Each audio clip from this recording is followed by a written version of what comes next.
The letter had arrived on a Tuesday. Annie knew it was the end before she even broke the wax seal. The deep black stamp of the Iron Vale crest, pressed into the burgundy wax like a wound that refused to close.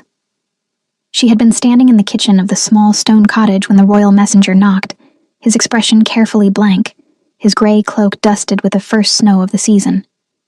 He had not looked at her directly. Messengers never looked at Omegas directly.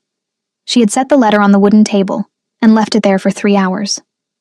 Now it was evening, and the fire had burned low, and Annie sat beside it with her hands folded over the swell of her abdomen, round and full and impossible to hide, beneath even the loose linen of her cream-colored dress. The gray wool cloak she'd draped over her shoulders smelled faintly of pine resin and dried lavender, the two things she had gathered compulsively during the long months of solitude, because they were the only smells that did not make her stomach turn. She finally read the letter.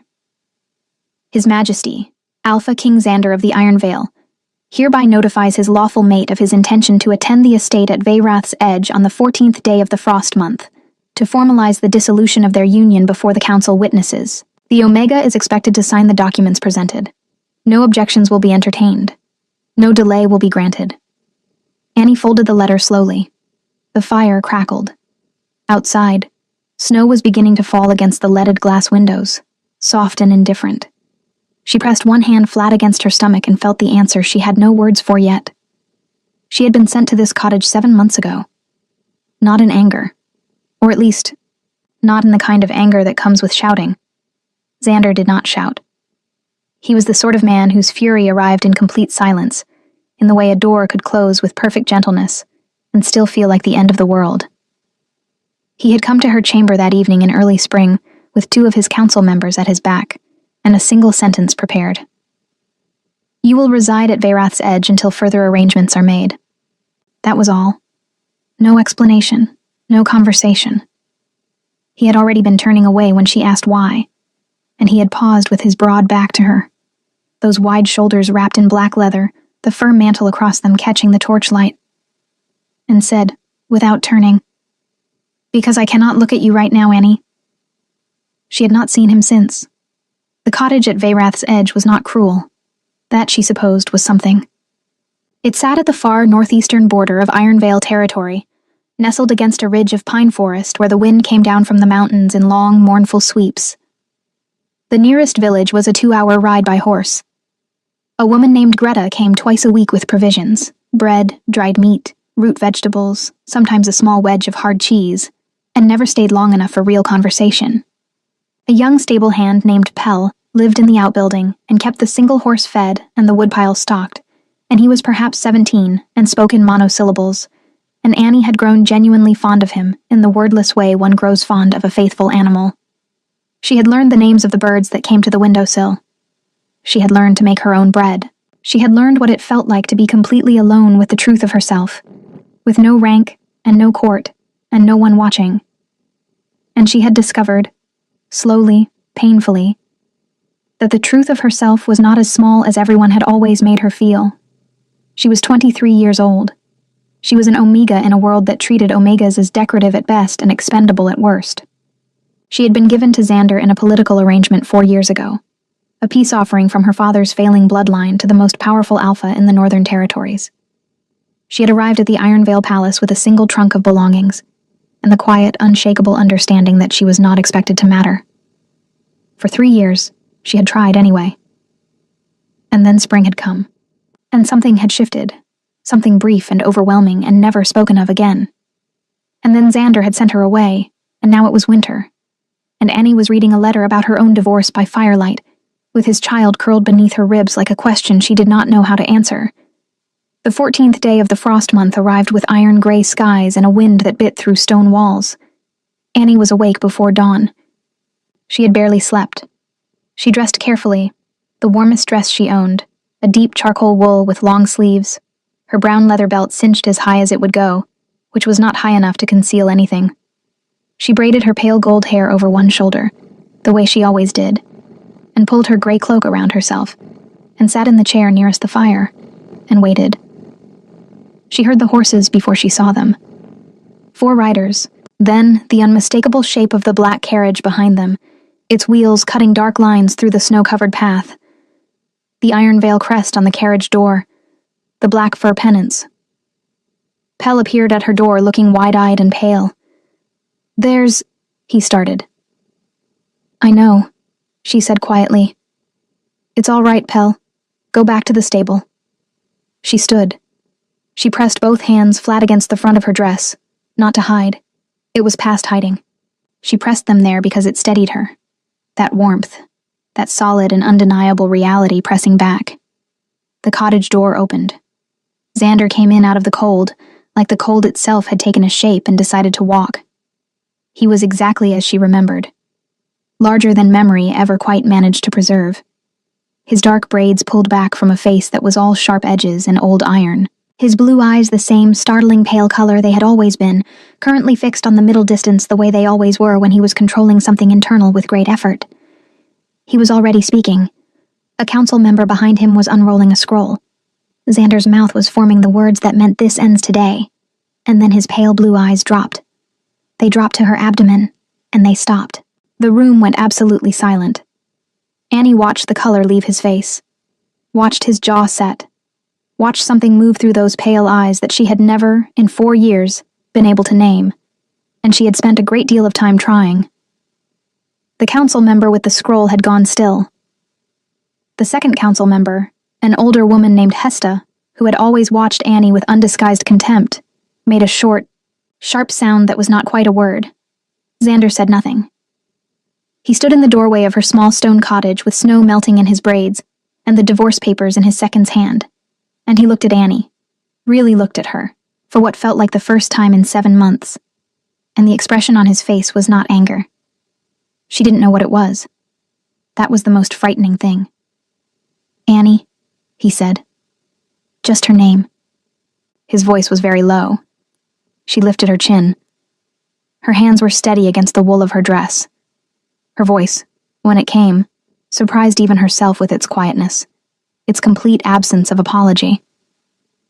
"Hello, Xander." The silence in the cottage stretched long enough to become its own kind of weather. Hesta was the one who broke it. She stepped forward past Xander's shoulder, her velvet traveling coat dark with melted snow at the hem, her iron-gray hair pinned beneath a stiff hood. She was a small woman who had always managed to take up a great deal of space, and she did so now, her sharp eyes moving over Annie with the practiced efficiency of someone appraising livestock at market. "This changes nothing," Hesta said flatly. "The dissolution was agreed upon by the council 3 months ago. A pregnancy does not—" "Hesta." Xander's voice did not rise. It did not need to. It landed in the room the way a sword lands when driven point first into stone, with finality, with weight, with the absolute expectation that everything nearby would go still. Hesta went still. He had not moved from the doorway. His pale blue eyes had not left Annie's face. The snow outside was picking up, tapping softly against the leaded glass, and the fire behind Annie had burned down to deep orange coals that threw long shadows across the stone floor. The cottage suddenly felt very small. "Leave us," Xander said. "My lord, the protocol requires that council witnesses remain present during any—" "I said leave us." The second council member, a thin, forgettable man named Osbert, who had spent the entirety of the journey thus far pretending not to exist, was already retreating toward the door. Hesta held her ground for exactly 2 more seconds, which was precisely 2 seconds longer than most people ever managed against Xander, and then she too moved, pulling the door shut behind her with a click that sounded like an accusation. The room held just the 2 of them, and the fire and the snow against the glass, and the impossible fact hanging between them in the air like smoke. Xander finally moved. He did not come closer. He turned slightly, as though looking at the wall were easier than looking at her, and removed his heavy fur mantle from his shoulders, and set it over the back of the nearest chair with the automatic precision of a man accustomed to moving through space, carefully, deliberately, always in control of himself. Beneath it, he wore the black leather vest she remembered, cross-strapped with thick brown harness buckles, his leather bracers still damp at the edges from the ride. He looked exhausted. She had not expected that.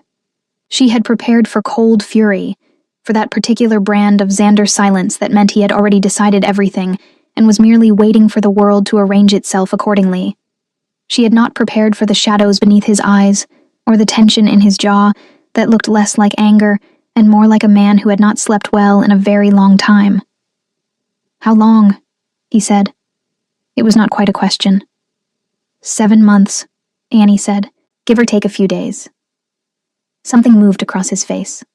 A calculation, perhaps, or the memory of one. His eyes dropped again to her abdomen, and this time they stayed there for longer, and Annie resisted the urge to cover herself with her hands. She had spent 7 months learning to stop making herself smaller. She would not start again now, not even for him. "You knew," he said, "when you left." "No," she said honestly. "I didn't know until a month after I arrived here." "And you didn't send word. You told me no correspondence." His jaw tightened. "I told you no unnecessary correspondence." "I wasn't certain," Annie said quietly, "that you would consider this necessary."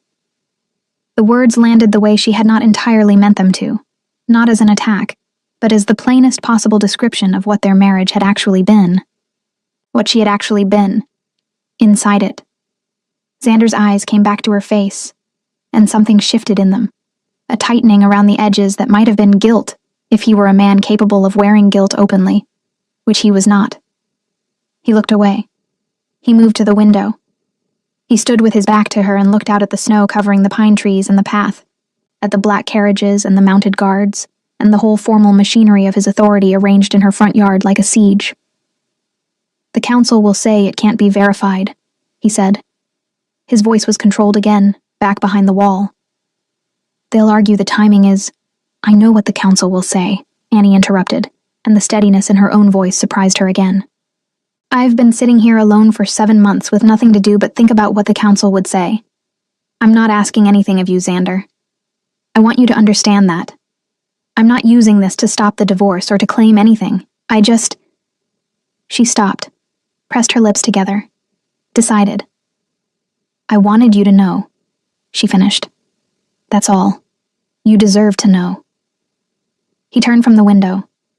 For a long moment he simply looked at her across the small stone room, the low fire between them, the smell of pine and old wood in the air, the snow-muffled silence pressing down over everything. She thought of the first time she had ever seen him, 4 years ago in the great hall of Iron Vale, when she had arrived with her father and her single trunk, and her quiet understanding that she did not matter. He had looked at her then with the same expression he wore now, unreadable, still, like a lake frozen so thoroughly you could not tell how deep it went. She had spent 3 years trying to find out. She had never managed it. "Sit down," he said quietly. Annie blinked. "I'm fine standing." "Annie." There was something different in his voice when he said her name now. Not the cold command of the letter, not the distant formality of the palace. Something rougher at the edges. "Please sit down." She sat. Not because he asked, but because her feet were genuinely tired, and she was 23 and 7 months along, and had been awake since before dawn. She settled into the chair closest to the fire, her cloak falling around her, and watched him pull the other chair away from the table and lower himself into it with the careful movements of a man who had old injuries he refused to acknowledge. He leaned forward, elbows on his knees, his pale eyes on her. "Tell me," he said, "what these 7 months have actually been like." Annie stared at him. Of all the things she had imagined him saying, that had not appeared on the list. "Why?" she asked. "Because I'm asking." "You're asking now," she said, and she kept her voice even. After 7 months of complete silence, with divorce papers in the carriage outside and 2 council witnesses in the snow. "You're asking now." "Yes," he said. Just that. No defense. No explanation. Annie looked at the fire for a moment. She thought about Greta with the bread, and Pell in the woodpile, and the birds on the windowsill, and all the long, quiet nights she had spent learning the shape of her own survival. She thought about what it meant that she could answer him honestly now, without her voice shaking. "It was hard," she said. "And then it was less hard. And then it became something I think I needed, even though I didn't choose it." Xander was quiet. His eyes were on her face, with an intensity that she recognized from those rare, unguarded moments in their marriage. Moments that had never lasted long enough. "I'm not the same person who left that palace," Annie said. "I need you to understand that before anything else happens today." He held her gaze for a long moment. "No," he said at last, and his voice was very quiet. "I can see that." Outside, the snow was thickening. The carriage sat motionless on the path. Inside her chest, something old and braced and carefully armored shifted the smallest fraction. Not opening, not yet, but acknowledging, reluctantly, that the conversation was not going the way either of them had planned. And somewhere between the fire and the window and the divorce papers still rolled inside their velvet ribbon in the carriage outside, the day that was supposed to be an ending had quietly, dangerously, become something else. Hesta did not wait in the cold gracefully. Annie could hear her through the thin cottage walls. The sharp click of boot heels against the frozen stone path. The low murmur of her voice directed at Osbert, clipped and dissatisfied in the way of someone accustomed to having their displeasure heard, even when they were pretending to be quiet. The guards near the carriage had gone still and watchful, their breath rising in pale clouds above their dark helmets, their eyes forward with the disciplined blankness of men paid to see nothing. Inside, Xander had not moved from his chair. He had asked her to tell him about the 7 months, and Annie had answered honestly. And then a silence had settled between them that was different from the silences she remembered from the palace. Those silences had always felt like walls. This one felt more like snow, blanketing, muffling, strangely soft at the edges. She was the one who broke it. "You should know," she said, keeping her eyes on the fire, "that I've already thought through every version of this conversation. Every possible thing you might say. Every argument the council makes. Every outcome. I've had 7 months and very few distractions." "And what conclusions did you reach?" Xander asked. "That I will not fight you," Annie said. "If you want the divorce, sign the papers. I won't contest it. I won't use the child to hold you to something you've already decided to leave." She paused. "But I will raise this child, Xander. Here, or somewhere. On my own, if necessary. I am not the same woman who would have quietly accepted whatever arrangement was made for her." He was looking at her directly now. She could feel it even without turning her head. "You never were," he said quietly. "Quiet. You were always—" He stopped, seemed to consider something. "I told myself you were." Annie turned to look at him then, because the sentence was strange enough to deserve it. He was sitting with his elbows still on his knees, his large hands loosely clasped, and the expression on his face was the one she had only ever seen in the very early mornings in their first year of marriage, when she would sometimes find him in the library before the palace woke, unguarded, unperformed, just a man sitting alone with something heavy on his chest. "Why did you send me away?" she asked. She had promised herself she wouldn't. The question came out anyway, low and direct. Not the council version, not the political reason. "Why did you actually send me away?" His jaw tightened. He looked at his hands. "Because something happened that I didn't know how to manage," he said at last. "That's not an answer." "No," he agreed. "It isn't." The fire popped. A log shifted and sent a brief cascade of orange sparks up into the chimney throat. Outside, the wind moved through the pines with a low, continuous sound like a held breath. Annie waited, and she did not fill the silence with reassurance the way she once would have. And eventually Xander looked up. "I've been Alpha King since I was 19 years old," he said. "My father died, and I was handed a territory in open conflict, and a council that was testing every boundary I had within the first week. I learned very quickly that the only safe thing was control. Of everything. Of myself most of all." His pale eyes were steady on hers. "You were the one thing in my life that I could not control. Not your loyalty, not your warmth, not the way you—" He stopped again. Something moved in his throat. I didn't know what to do with that, so I told myself it was a liability. Annie was very still, and when that stopped being something I could keep telling myself, he continued, his voice quieter now, I panicked, in the only way I know how to panic, which is to remove the variable. "I am not a variable," Annie said softly. "No," Xander said. "You're not." The admission sat between them, fragile and enormous. Annie pressed her lips together. She was not going to cry. She had cried enough in the first 2 months at this cottage, alone by this same fire, and she had decided at some point in the 3rd month that she was finished crying over things she hadn't broken. But her chest ached with the particular pain of something true being said too late, and in the wrong place, with lawyers outside in the snow. "It doesn't fix anything," she said. "I know. Saying it now, like this, it doesn't undo 7 months. I know that too. Then why are you saying it?" He held her gaze. "Because you asked me for the real answer, and I find I'm..." A pause. Waited. "Tired of giving you anything else." A knock at the door interrupted whatever might have come next. It was Hesta. She opened the door without waiting for an answer, which was either courage or contempt. With Hesta, it was often impossible to distinguish between the two. The cold came in with her, sharp and immediate, carrying the smell of frost and horse and the faint iron scent of the guard's armor. "My lord," she said, her eyes going to Xander with the practiced urgency of a woman delivering news she knew would be unwelcome. "We've had a rider from the Eastern Pass. Lord Fenwick's men were seen crossing the Ashfeld border this morning, armed." The change in Xander was immediate, not dramatic.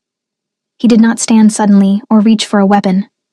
It was subtler than that, a gathering, a settling of something behind his eyes, the king reassembling over the man the way armor is strapped on piece by piece. "How many?" he said. 40 riders, perhaps more. The scout wasn't certain. "Fenwick," Annie said quietly. Both Xander and Hesta looked at her. Hesta with irritation, Xander with something more careful. "You know the name," he said. "Everyone at Veyrath's Edge knows the name," Annie said. "The village 2 hours south. They've been talking about Fenwick for months. Raids on the outer farms, livestock taken. A granary burned in the autumn." She paused. "I assumed you knew." Something flickered in Xander's expression, the briefest compression of his mouth, a telltale sign she had learned to read over years. He hadn't known, or hadn't known the extent of it. She watched him absorb that quietly, the way he absorbed everything, inward and without visible reaction. "The council had reports," Hesta said stiffly, "that were being evaluated." "The council had reports," Annie repeated mildly, "and the farms were still burning." Hesta's eyes sharpened. "You would do well, Omega, to remember that you are not..." "Hesta." Xander's voice again, flat as a blade laid on a table. "That's enough." The silence that followed had teeth. Hesta straightened, pressed her lips into a thin line, and directed her gaze toward the middle distance with the expression of someone storing an offense for later use. Osbert, who had appeared in the doorway behind her, seemed to be attempting to become part of the doorframe. Xander stood. He was very tall in the low-ceilinged cottage, his head nearly at the level of the old wooden beams. He reached for his fur mantle where it lay over the chair back and settled it across his shoulders in one practiced motion, and the king was fully assembled again, broad and dark and formidable, the pale eyes cold and focused. But he paused before turning to the door. He looked at Annie. Not the way he had looked at her in the palace. Past her. Through her. With that careful, trained distance. He looked at her the way he had been looking at her for the last hour, with something open and undefended at the edges that didn't match the armor he'd just put back on. "I'm not leaving," he said quietly. "Not today." Annie blinked. "The documents. We'll wait." He held her gaze. "Fenwick won't. And I am not riding away from this cottage and leaving you and..." He stopped. His eyes dropped briefly, almost involuntarily, to her abdomen. Then back up. "I'm not leaving today." It was not an apology. It was not a declaration of anything she could have named. But it was Xander making a choice in front of witnesses. And in 4 years of marriage, she could count the times he had done that without political calculation on one hand. Hesta made a sound. "My lord, the border situation requires..." "Send word to Captain Aldrich," Xander said, already moving toward the door. "Tell him I want the eastern flank sealed before nightfall. Tell him to hold and not engage until I arrive." He paused at the threshold, the cold gray light falling across his profile. "And have someone bring firewood inside. Enough for the night." He stepped out into the snow. Hesta followed, pulling the door shut behind her with considerably less restraint than before. Annie sat alone by the fire. The cottage was quiet again. The particular quiet of a room that had recently held something significant, and was still settling back into its shape. She placed one hand over her stomach, and felt the small, insistent movement there that had become the most reliable thing in her world. "I know," she murmured, to no one, to both of them. "I don't know what any of this means either." But outside, through the leaded glass, she could see him standing in the snow giving orders. And for the first time in 7 months, the sight of him did not make her feel like something was ending. It made her feel, with a caution she did not entirely trust, like something was beginning. The night came early, the way it always did in the frost month at Veyrath's edge. By the time the sun dropped behind the pine ridge to the west, the sky had gone the color of a bruise, deep purple at the edges, fading to a cold charcoal gray overhead, and the temperature fell with it, sudden and serious, the kind of cold that found every gap in stone and wood and wool and settled in without apology. Annie had added 3 logs to the fire and moved the iron pot of broth she'd started that morning closer to the heat, and the cottage had filled with the warm, dense smell of root vegetables and dried herbs and wood smoke.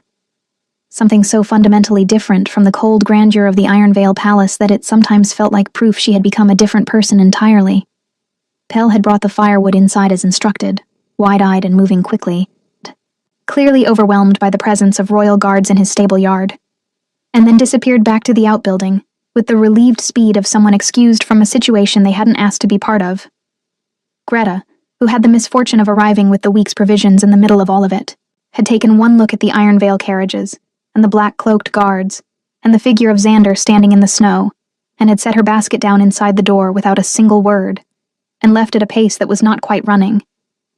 Annie had found herself almost amused by it. Almost. Osbert had retreated to the carriage as soon as darkness began to gather. 2 guards remained at the path's edge, motionless as carved stone. Hesta had stationed herself near the carriage door with a traveling blanket over her shoulders and the rigid posture of a woman who considered discomfort a personal insult. Xander came back inside as the last light died. He brought the cold in with him, and snowmelt in his braids, and the particular focused tension of a man who had spent the last 2 hours giving orders and receiving reports and managing a border situation from a remote cottage with no war table and no maps. He stood just inside the door for a moment, and Annie watched him take in the fire and the pot and the 2 wooden bowls she had set on the table without making any particular decision about it. Just doing it, the way she did most things now, practically and without ceremony. "Aldrich has the eastern flank," he said, pulling his bracers loose and setting them on the side table by the door. "Fenwick won't cross further tonight. The cold will slow his men even if his ambition doesn't slow him." "Will it be a real conflict?" Annie asked. "With Fenwick, it's always real." Xander moved to the fire, held his hands out toward the heat with a weariness he didn't bother to conceal. "He's been testing the eastern borders for 2 years. Small provocations, each one just below the threshold that would justify a full response. He's patient, for a man with his particular appetites. What does he want? What all of them want?" Xander's voice was dry. Territory, legitimacy, to be the man who finally found the crack in Ironvale's foundation. A pause. "He believes the council instability around our situation has created an opening." Annie absorbed this quietly. She reached for the ladle and stirred the broth, watching the pale rounds of parsnip turn slowly in the steam. "So our divorce is a military vulnerability. According to Fenwick's scouts, apparently. And according to your council." Xander was quiet for a moment. He pulled the second chair back from the table and sat. The same chair he'd occupied that morning, as though he'd established some claim to it without meaning to. "Hesta believes the dissolution should proceed regardless, that showing Fenwick a unified front is impossible at this point, and the cleaner move is to finalize the separation and present me as available to a politically strategic alternative." The word available landed in the room with a particular kind of weight. Annie kept her eyes on the broth. "And what do you believe?" "I believe," Xander said slowly, "that Hesta has been planning my remarriage for longer than she's admitted, and that Fenwick is a convenient argument rather than the actual reason. Annie looked up at that. His pale eyes were on her, and there was something in them she recognized from the early morning library, that unguarded quality, the exhaustion of a man who had run out of energy for performance. "There's someone she has in mind," Annie said. It was not quite a question. "There usually is." She nodded once, and looked back at the fire, and did not say anything about how that felt. The image of Hesta in some palace corridor, already making arrangements, already measuring the space Annie had occupied for replacement. She had promised herself she would not perform grief for things she hadn't broken. She kept that promise now, quietly, while she poured broth into the 2 bowls and set one in front of Xander without asking if he wanted it. He looked at the bowl, then at her. Something moved in his jaw. "Annie, eat," she said simply. "You've been in the cold for 2 hours and you have a border conflict and you rode here this morning from God knows how far. Eat." A long pause, then quietly. "From the capital. I rode from the capital." She sat down across from him. "That's 2 days' ride. Yes. You came yourself." She looked at him steadily. "You could have sent a representative for the signing. I could have. Why didn't you?" He picked up the wooden spoon, turned it once in his hands, set it back down. "Because some things should not be done by representative," he said. "Whatever I am, I'm not a man who ends a 4-year marriage with a signature delivered by courier." Annie held his gaze for a moment. Then she looked down at her own bowl. "That's the most honorable thing you've said to me in a very long time." "I have not been," he said carefully, "particularly honorable toward you in a very long time." The fire moved. The wind pressed against the glass. Between them, the broth steamed gently in the wooden bowls, and the homely smell of it, so completely ordinary, so utterly unlike anything that had ever existed in the Ironvale Palace, seemed to be the only honest thing in the room. They ate in silence, but it was a different silence than before. It had texture to it, and weight, and underneath it the slow movement of something shifting. It was Pell who found the tracks. He came to the cottage door just after the 8th-hour bell from the distant village carried faintly on the wind, a sound Annie had learned to count without thinking, and he knocked twice in the rapid way that meant something was wrong. She opened the door to find him breathless, his young face white in the torchlight, snow on his boot tops from where he'd come through the deeper drifts near the tree line. "Tracks in the east wood," he said. "Not animal. Boot prints. 4, maybe 5 sets, coming from the direction of the high road." Xander was behind Annie before she had finished processing the words. He had moved from the table to the door with a speed that was slightly wrong for a human body, smooth and immediate and predatory, in the way that reminded her, sharply, that he was not merely a man. The alpha beneath the king was always present. It simply waited. "How fresh," he said. "An hour, maybe less," Pell said, his voice catching slightly under the force of Xander's attention. The snow hadn't filled them yet. Xander turned back inside, and Annie stepped out of his path automatically, and he crossed to the side table and picked up his bracers, and began fastening them with swift, practiced movements. "Wake the guards," he said to Pell, "and stay in the stable. Lock the door and do not open it for anyone whose voice you don't know." Pell nodded and disappeared at a run. Annie watched Xander pull his fur mantle back on. The shift in him was complete now. No trace of the man at the table with a wooden spoon, just the Alpha King, settled fully back into his authority, reading the situation with cold clarity. He reached for the short blade at his belt, checked it, replaced it. Then he stopped. He turned and looked at Annie with an expression that was not the strategic assessment he'd just been giving to everything else. It was direct and unarmored and completely at odds with the rest of him. "You will bolt this door," he said. "You will not open it. You will stay near the fire and away from the windows." "I know how to stay safe," she said. "I know you do." He held her gaze. "I'm asking anyway." There was something beneath the words that was not a command. She recognized it because she had spent 4 years learning the difference between Xander giving orders and Xander asking. And asking was so rare from him that it always landed differently, softer, and more serious at once.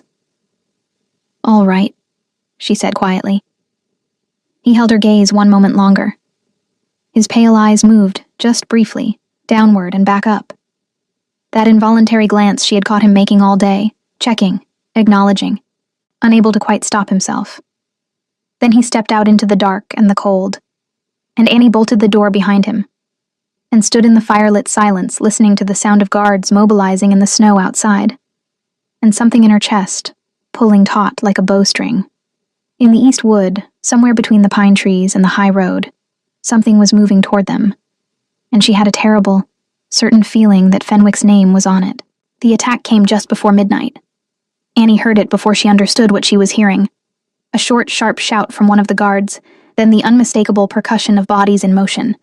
Boot heels against frozen ground, the ring of steel briefly exposed to cold air.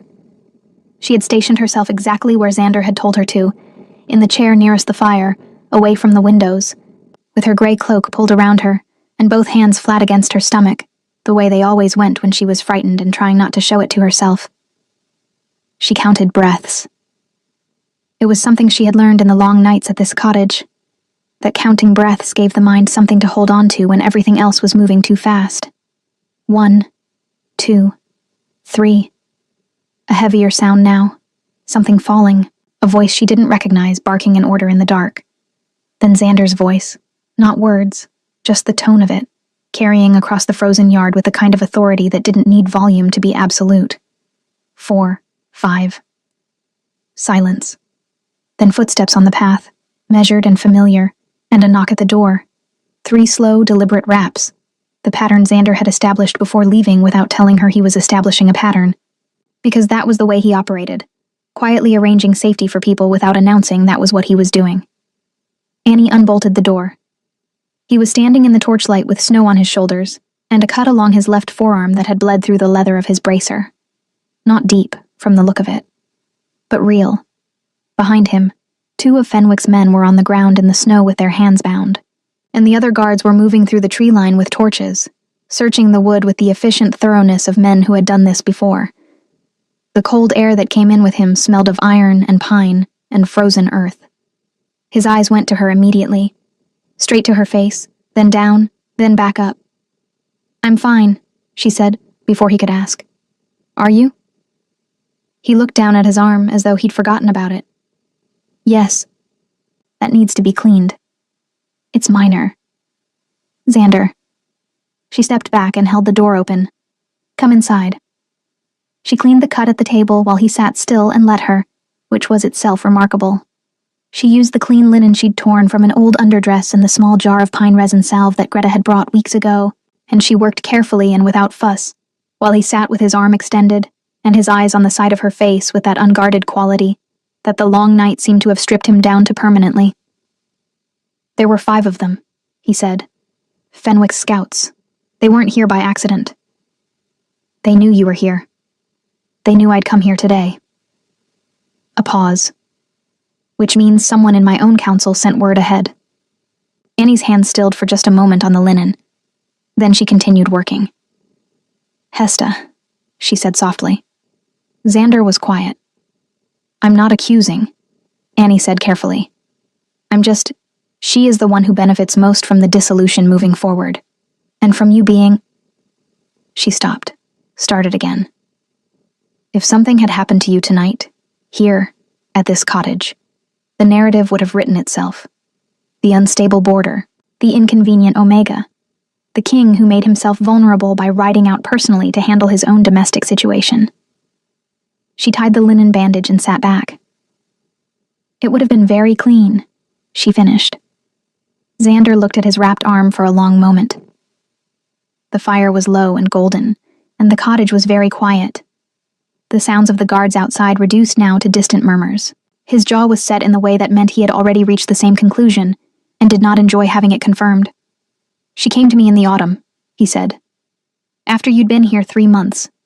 She told me the council was losing confidence in the stability of my rule, that an unmated alpha king with an Omega sequestered at a border estate was a liability, a symbol of disorder." His voice was flat. "She told me the dissolution would strengthen my position, that a new alliance through remarriage would close the vulnerabilities Fenwick was circling." "And you believed her," Annie said. "Not an accusation, just true." "I wanted to believe her. he said. It was easier than the alternative. What was the alternative? He looked at her then, and the answer was on his face so plainly that the words were almost unnecessary. Coming here, he said, sooner, without the papers. Hesta was brought inside an hour later. Not in chains, Xander was not a man who humiliated people publicly when a private confrontation would serve better, but with 2 guards at her back and the absolute understanding that this was not a request. She came in with her chin high and her iron-gray composure intact, and she looked around the cottage with the expression of someone refusing to acknowledge that the terrain had shifted beneath them. My lord, she began. The scouts knew my route, Xander said. He was standing near the fire, arms crossed, and the king was fully present now. Not cold exactly, but precise, the way a blade is precise. They knew the timing. They knew I would be here, and largely unguarded because I'd ridden with a small escort to avoid drawing attention to a private matter. He paused. Only the council knew those details. Hesta's composure held. It was genuinely impressive. My lord, the suggestion that I would... I'm not suggesting, Xander said. I'm telling you what I know, and giving you the opportunity to decide how you'd like the rest of this evening to proceed. A long silence. The fire moved. The wind pressed at the glass. And then, in the way of someone who has calculated and found the calculation failing, Hesta's composure shifted. Not collapsed, but adjusted, reorganized into something colder and more honest. You were destroying yourself, she said. Slowly, stubbornly, over a woman who cannot give Ironvale what it needs. An Omega with no political bloodline, no alliances, no leverage. A king unmated in the eyes of the council while his enemies grew bolder. I did what needed doing. You decided what needed doing, Xander said, without my knowledge or consent, and men came to this cottage tonight to kill me. To frighten you, Hesta said sharply, to move you faster toward... Enough. The word dropped into the room like a stone into still water, and the ripples of it silenced everything. Hesta closed her mouth. The guards behind her were perfectly still. You will return to the capital under guard, Xander said. You will be held pending a full council inquiry. You will not speak to Osbert or anyone else in this escort before you arrive. He held her gaze. And you will understand that the only reason you are not in chains right now is 30 years of service that I am choosing, at considerable effort, to remember. Hesta looked at him for a long moment. Then she looked at Annie, and for the first time in 4 years, the contempt in her expression was absent, replaced by something that might have been, in another woman, in another moment, the beginning of understanding. She left without another word. After she was gone, the cottage settled into a quiet that felt entirely different from every quiet that had come before it. Xander stood at the window for a long time, looking out at the snow and the trees and the torches of his guards moving through the dark. Annie sat by the fire and did not rush him. She had learned, over 7 months of solitude, that not every silence needed to be filled. When he finally turned, he looked tired in a way that had nothing to do with the long ride or the cold or the brief fight in the snow. It was a deeper tiredness, the kind that lives in decisions long deferred. He crossed the room and stopped before her chair and looked down at her with those pale blue eyes that she had spent 4 years trying to read and had finally, tonight, managed to. I don't want to sign those papers, he said. Annie looked up at him. That's not the same as knowing what you do want. No, he agreed, but it's the most honest thing I've said in months, and I'm starting there. He reached down, slowly, and she watched his large hand extend toward her, not commanding, not claiming, just offering, and after a moment she took it, and his fingers closed around hers with a careful, deliberate warmth. I would like to stay, he said. Through the winter. Here, if you'll have me, not as your king, not with council witnesses or political arrangements, just... He paused. As the man who rode 2 days to see you and found he had no language for what that meant until tonight. Annie felt something in her chest break open that she had been keeping carefully sealed for 7 months. Not the old longing, not the desperate hoping of the woman she had been.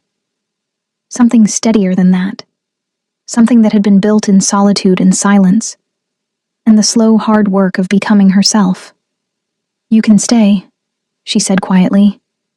"But I need you to understand that I am not the Annie who will disappear into whatever shape is convenient. Not anymore." "I know," he said. "I don't want that, Annie. I want—" His jaw worked. "I want to know the one who's been here. The one who learned the birds' names and talked to a 17-year-old stable hand and cleaned a soldier's cut at a kitchen table without flinching." She looked at him for a long moment. Then she turned her hand in his, so that their palms were flat together, and she felt the warmth of it travel all the way up her arm and into the hollow of her chest, where the fear had lived. "Then stay," she said. Epilogue. Spring came to Veyrath's edge the way it always did. Gradually, then suddenly, the snow retreating up the hillsides as though reluctantly admitting defeat.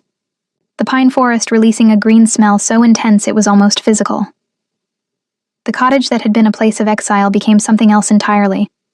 It became, without anyone making a formal declaration about it, a home. Xander had sent for documents, not divorce papers, but different ones. He restructured the Eastern Council, installing a younger man named Kale in the seat Hesta had occupied for 3 decades. Hesta herself was tried quietly and sentenced to a decade of enforced retirement on her family's distant estate, stripped of her council authority, but spared the harsher judgment that her actions might have warranted. Xander was not a merciful king by nature, but he was a precise one, and precision sometimes looked like mercy. Osbert, largely blameless and largely spineless, was reassigned to a provincial record-keeping post that suited him completely. Lord Fenwick, deprived of his inside intelligence, and finding Ironvale's eastern border sealed and reinforced under Captain Aldrich's immovable authority, retreated to his own territory and spent the next several years making noise that amounted to nothing. He would never find the crack in Ironvale's foundation, because the crack he had been counting on had quietly been filled. In the middle of a warm spring night, with the window cracked to let in the pine-scented air, and Xander's hand in hers, Annie brought their daughter into the world. The child arrived loud and insistent, and entirely certain of her own importance, which Xander said was a quality he recognized, and Annie laughed. A real laugh, open and unguarded, and the sound of it filled the cottage, and went out through the open window and scattered into the spring dark. They named her Wren, after the small brown bird that had come to Annie's windowsill every morning for 7 months without fail, regardless of the cold. Pell, who had been awake in the stable all night pretending he wasn't waiting, cried a little when he was told, and denied it, and brought an extra bundle of firewood that nobody needed. The formal return to the Ironvale capital happened 6 weeks later, when Annie was ready, and not before. She rode in, not in a closed carriage at the back of the procession, the way she had arrived 4 years earlier, but beside Xander at the front, on a gray horse that Xander had chosen for her himself, with Wren wrapped against her chest in a sling of soft wool. The people of the capital who lined the road to watch them pass saw something they had not expected. Their Alpha King, composed as ever, turning his head to say something quietly to the woman beside him, and the woman beside him laughing again, and Xander's expression in the moment after doing something it had never done in public in the 14 years of his reign. It softened. Just briefly. Just enough for the people nearest the road to see it and remember it and speak of it afterward, in the way of people who have witnessed something small and real, and therefore more significant than anything grand. Annie became, in time, not the Omega Queen who had been sent away, but the queen who had survived the sending and come back different, and changed everything quietly by refusing to be diminished. Her voice in council was not loud, but it was consistent, and it was grounded in something most council members lacked. She had lived at the edge of the territory, alone, without comfort or ceremony, and she knew what the land and the people on it actually needed, because she had been one of them. Xander learned, slowly, imperfectly, with occasional reversions that Annie met with patience she had not known she possessed, to let someone matter to him without calling it a liability. It was the hardest thing he had ever done. He did it anyway. And in the east wing of the Ironvale Palace, in a room that caught the morning light, a small brown bird was painted on the wall above a wooden cradle, put there by Xander himself. In the early hours of a morning when he thought no one was watching, with a brush too small for his hands, and a care that made the work take twice as long as it should have. Annie found it the first morning they were home. She stood in the doorway looking at it for a long time. Then she went to find him. And when she did, she said nothing. because some things were beyond language, and simply took his hand. And they stood together in the growing light, while their daughter slept in the room behind them, and the world outside continued its business of being ordinary and extraordinary all at once. It was not a perfect life. It was not a story that resolved into ease or forgot its difficult parts. But it was theirs, built from a winter's worth of honesty, and a 7-month exile, and a letter that had arrived on a Tuesday, and changed everything by almost ending it. And that, in the end, was more than enough.